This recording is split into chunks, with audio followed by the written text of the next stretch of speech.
We are hopping into Dark POV in the RLCS.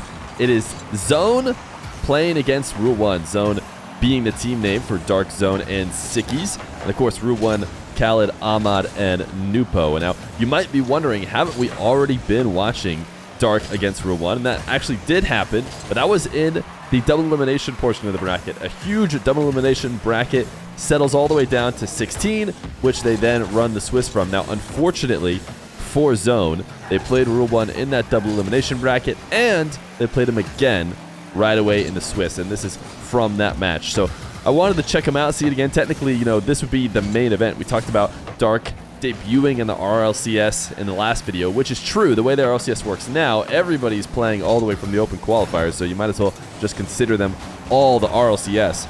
But the reality is, I think Dark has played at those qualifiers before, but only now has he made top 16, and this is what people used to really call the RLCS, you know, indicative of being a team that is at that highest level when you can play at top 16. So, that being said, they got matched up against Rule 1 again, and while if you watch the MENA region or if you have seen the results already, you'll know that Rule 1 and Falcons, they handle just about everybody that they play against. But I still think it's interesting to watch this replay because I saw the scoreboard. A lot of people reported the scoreboard from this game.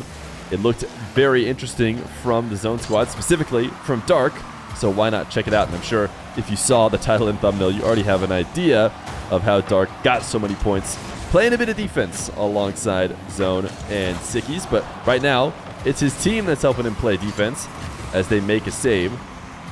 Now, Dark and his squad have talked to me about their RLCS run, and basically that they are playing for fun. I was looking into whether or not they wanted to be streamed live during the Swiss stage, because it is possible to cover those teams. But for the most part, they said they're looking to have fun. They don't want to be too nervous while playing the matches, and they just want to mess around. Now, wouldn't it be nice if we were good enough? I'm assuming me and you in chat, now maybe you are good enough to play in the RLCS, but personally I'm not, and I bet many of you aren't either, especially when you're not even trying. Because apparently, you know, these guys are just taking it easy, having fun, and getting into the top 16. So whether or not they ever turn it on, what will the end result actually be? It's cool that they get to have, you know, such a good time playing at such a high level. Well, either way, him and his squad is now halfway through game number 2 with Rule 1.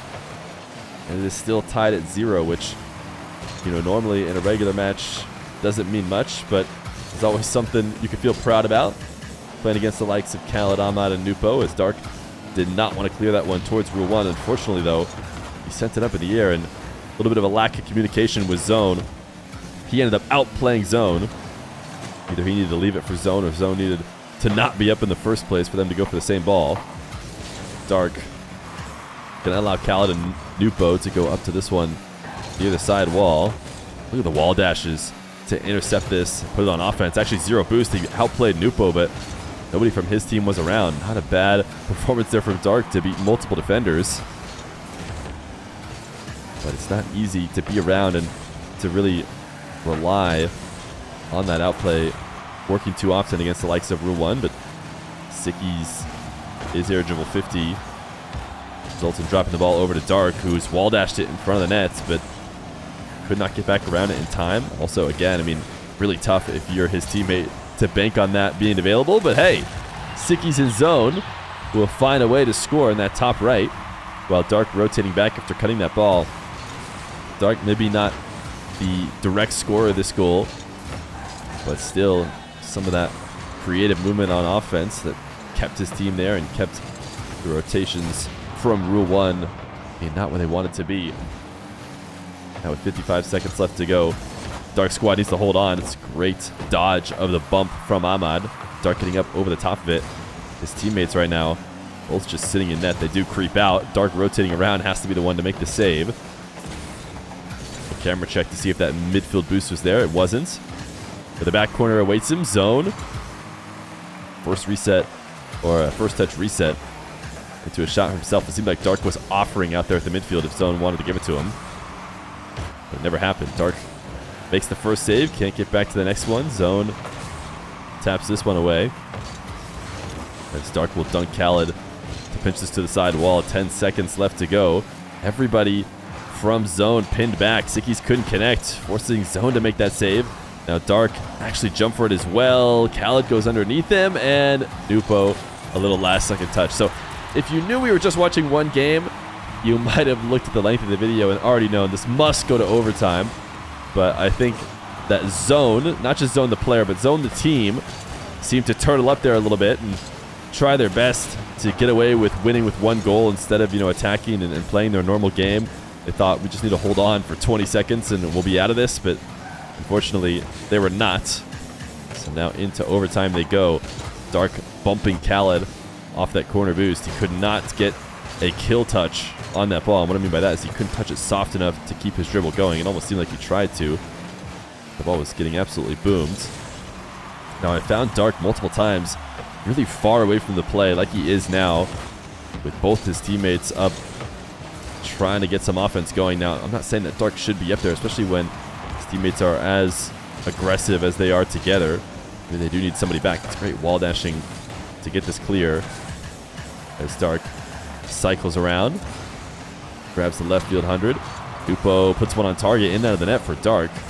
He's able to get that save as Nupo took the shot early on the side wall. Nupo again attacking with just Dark in net after his squad couldn't manage to get the clear this time. Zone does get it out. Hamad pre-flipping. Dark playing very patient. The kind of gameplay we don't really see from him. We see him playing in ones, looking to dive on the ball at every moment. He is up to this ball. I think he felt like he was probably trying to beat someone, but in reality, no one from Rule 1 around. He ends up tapping it over to them. Dark sends this one straight into the ceiling. Nupo double touch. Doesn't get a shot. Dark trying to get that side flip to pop it. And maybe missed his wave dash here, or maybe was super smart and knew the ball would be going back the other way and was trying to 180. He dodges the demo, makes another save. That's what we're going to see a lot out of Dark in this replay.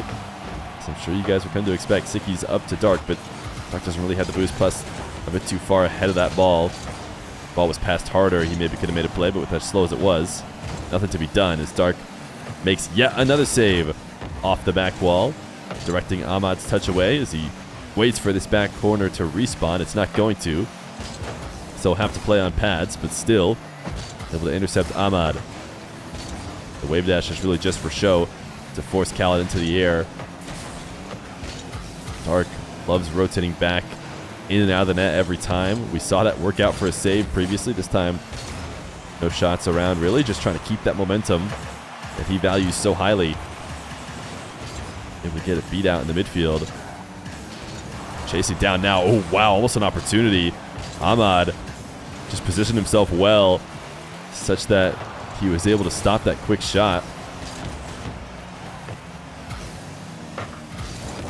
Dark not allowing Nupo to go up the side wall, dunking him back into the midfield to his teammate. And actually maybe even got Zone an opportunity. Zone maybe just an inch too far ahead. Had to react so fast, couldn't get the angle, but just maybe a step back. Probably could have put something on target. Not that it would have scored necessarily, as Dark going to take this one away from Zone, who seems to be out of boost and out of any way to handle that ball. So Dark says he gladly will. Now Dark against two in nets. Not the setup he would have liked, I imagine. A little bit ahead of himself. I imagine he wanted to pop that ball, get a last second redirection with some sort of flick, but lost control of it. He's going to go to the ceiling now. Take this one away from Nupo. You see him at every moment kind of creeping up the side wall when possible to grab one of those quick dashes. Right now, knows that he needs to back off and stop Ahmad's solo attempts. Actually immediately sent it back. Even the rest of Rule 1 in net. Sickies back pass. Maybe not the back pass they would like to deal with. Forcing both Dark and Sickies to have to get some heroic efforts to clear the ball out. 4 minutes into overtime now with Rule 1. As Dark in and out of the net. Oh my goodness, I'm not sure if Zone, I think Zone got credit for that one. Seemed like Dark was maybe going to be there. Two players from Rule 1 committing to it. But it does get saved. As Dark waiting in the corner in case Ahmad didn't get the hype, but Ahmad did. So leaving it off to his teammate. Stark, little ceiling pass to himself. One final touch wasn't quite enough to outplay Khaled, but his teammate will put it right back on him. That was going to be a double from Dark had Nupo not cleaned it up. Nupo did. You know, it's been rare occasions that Zone has been on offense, but they've had a couple good opportunities. Dark's going to read this one and put it out past most of Rule 1. Only Khaled back. He dunks this down for Sickies. Sickies could place, but it looked like Nupo had pre-jumped and covered most of that corner. And in an attempt to try and place it perfectly, actually put it too high and off the backboard. Dark and Sickies up together. Little reset. Launches the ball away. Back pass from Nupo. Got dunked. You know, those are the kind of plays that Dark needs to be looking at and preparing to attack against. But to be fair, he was back in it quickly. So he now tries to dunk to Khaled's reset to Zone. Dark, little team pinch to get the clear. Take Nupo out of the game. And reset back. That dash is ridiculous. The fact that he does that with 6 boost, he intentionally popped that up to a place he could get back to off the side wall, and then use that dash to get the speed, get one more touch. Another ceiling interception from Dark to tap this into the corner, but it's not enough. Eventually, the goal does go in, and it's a ridiculous stat line. A ridiculous stat line from Dark, as Zone couldn't get the stop on Nupo's power, but 11 saves, 1,100 score, 2 shots for Dark. I mean, he has the most score by far in the game over a long overtime. Nupo, 13 shots. So Zone held on for a while. Zone ended up not winning any of the games against Rule 1. Like I said, I mean, it's tough to do so. It's tough to do so, but it's fun to see Dark integrating his skill set into the RLCS, and whether or not you're able to take down Rule 1 is not the best bar for how well you can do in threes, because, you know, this is a team that is going to be competing big time at majors, not just in RLCS regionals. You know, if Nupo is able to become the player that we know he can be, it could be really tough. So Dark doing well. Zone and Sickies, I think they're going to keep playing and be in the next MENA regional. Maybe we'll see more from them coming up in Open Qualifier number 2.